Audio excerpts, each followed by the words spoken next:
नमस्कार, मैं हूं अंकुर और आप देख रहे हैं सत्यहिंदी.com। हमें खुशी इस बात की है कि आप हमारे सभी प्रोग्राम्स को पसंद कर रहे हैं और आपसे हमारा रिश्ता मजबूत हुआ है। और इस रिश्ते को और मजबूत करने के लिए डिस्क्रिप्शन में दिए गए लिंक पर क्लिक करिए, जिससे हमारा रिश्ता और मजबूत होगा। आइए अब एक नजर डाल लेते हैं अब तक की सुर्खियों पर।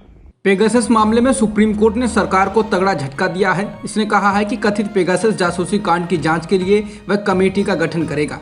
इसके लिए अगले हफ्ते आदेश जारी किए जाने की संभावना है। इस खबर का खुलासा गुरुवार को तब हुआ जब मुख्य न्यायाधीश NV रमन्ना ने एक अन्य मामले की सुनवाई के दौरान पेगासस मामले पर ताजा जानकारी दी। जिस मामले में आज सुनवाई हो रही थी, उनके वकीलों में से एक पेगासस मामले से जुड़े याचिकाकर्ताओं की पैरवी करते हैं। इसी की जानकारी देते हुए मुख्य न्यायाधीश ने कहा कि हम इस सप्ताह से पहले इस मामले पर एक आदेश पारित करना चाहते थे, लेकिन कुछ सदस्यों ने विशेषज्ञ समिति के लिए विचार करने के बारे में सोचा। व्यक्तिगत कारणों से उन्होंने इस समिति का हिस्सा बनने से इनकार कर दिया, इसलिए देरी हुई। इसके साथ ही CJI रमन्ना ने कहा कि वह अगले हफ्ते पेगासस पर एक आदेश पारित करने की कोशिश करेंगे। भारत में ब्रिटिश उच्चायुक्त एलेक्स एलिस ने कहा कि ब्रिटेन को कोविशील्ड से कोई समस्या नहीं है, लेकिन भारत में वैक्सीन सर्टिफिकेट को लेकर सवाल है। इसलिए ब्रिटेन कोविन ऐप के निर्माताओं के साथ बातचीत कर रहा है। ब्रिटेन के उच्चायुक्त ने कहा कि ये स्पष्ट है कि कोविशील्ड कोई समस्या नहीं है, UK यात्रा के लिए खुला है और हम पहले से ही बहुत से लोगों को भारत से UK जाते हुए देख रहे हैं। लेकिन हम कोविन ऐप और NHS ऐप के निर्माताओं के साथ सर्टिफिकेशन के बारे में विस्तृत तकनीकी चर्चा कर रहे हैं और इसके लिए तेजी से बातचीत हो रही है, ये सुनिश्चित करने के लिए कि दोनों देश एक दूसरे द्वारा जारी किए गए वैक्सीन प्रमाण पत्रों को मान्यता दें। बीजेपी के वरिष्ठ नेता और राज्यसभा सांसद सुब्रमण्यम स्वामी ने ब्रिटेन द्वारा भारत के वैक्सीनेशन सर्टिफिकेट पर सवाल उठाए जाने के बाद मोदी सरकार को घेरा है। बीजेपी के वरिष्ठ नेता ने ट्वीट कर कहा कि जब ब्रिटेन ने भारत में कोविशील्ड वैक्सीन लगवाने वालों को UK जाने से रोक लगाई और भारत ने आपत्ति जताई, तो मैंने भी सवाल पूछा कि आखिर ऐसा क्यों, जब कोविशील्ड को ब्रिटेन के द्वारा ही बनाया गया है। लेकिन अब ब्रिटेन ने साफ किया है कि वो वैक्सीन का विरोध नहीं कर रहे हैं, बल्कि भारत के सर्टिफिकेशन का विरोध कर रहे हैं। स्वामी ने कहा कि हमारे लिए शर्म की बात है।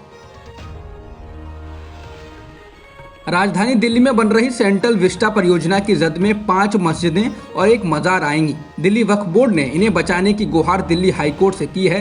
अदालत ने परियोजना पर रोक लगाने से तो इनकार कर दिया। ये मस्जिदें व मजार 100 साल से ज्यादा पुरानी हैं। इनमें शामिल हैं मस्जिद जब्तागंज, मस्जिद सुनहरी बाग, Jama Masjid red cross road, मस्जिद कृषि भवन, मस्जिद उपराष्ट्रपति भवन और मजार सुनहरी बाग। दिल्ली वक्फ बोर्ड ने अदालत में दायर अर्जी में कहा है, ये मौजूदा इबादत गाह हैं, लोगों की संवेदना से जुड़े हुए हैं और ये जरूरी है कि ये स्पष्ट किया जाए कि इनका भविष्य क्या होगा।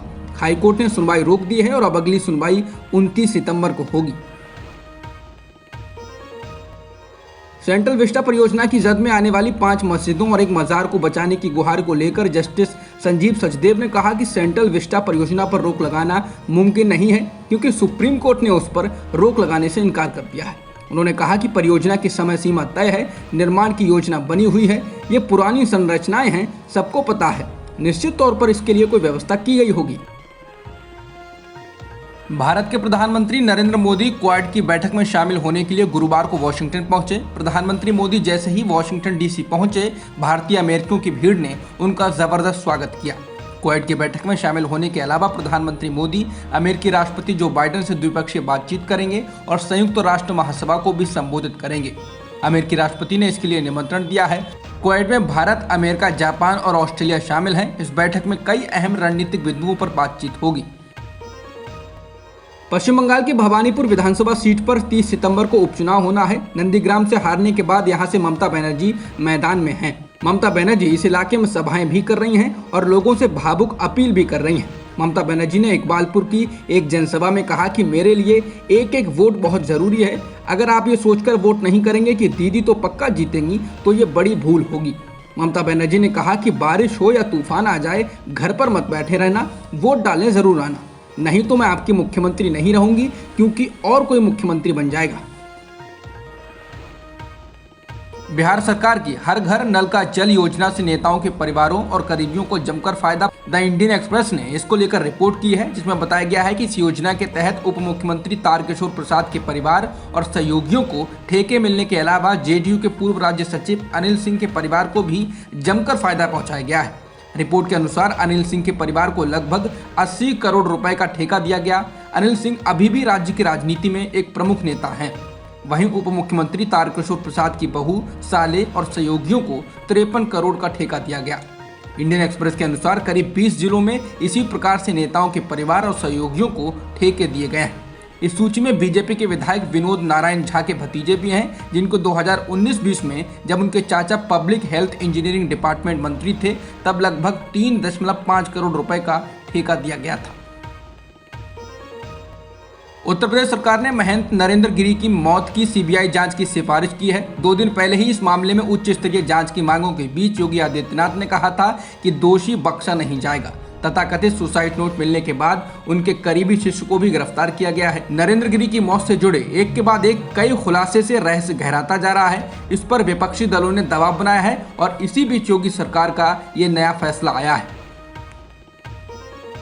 केंद्र सरकार ने दिल्ली हाईकोर्ट में बताया कि महामारी के दौरान लोगों की मदद करने के लिए बनाया गया पीएम केयर्स फंड भारत सरकार के अधीन नहीं है, बल्कि चैरिटेबल ट्रस्ट से जुड़ा हुआ है।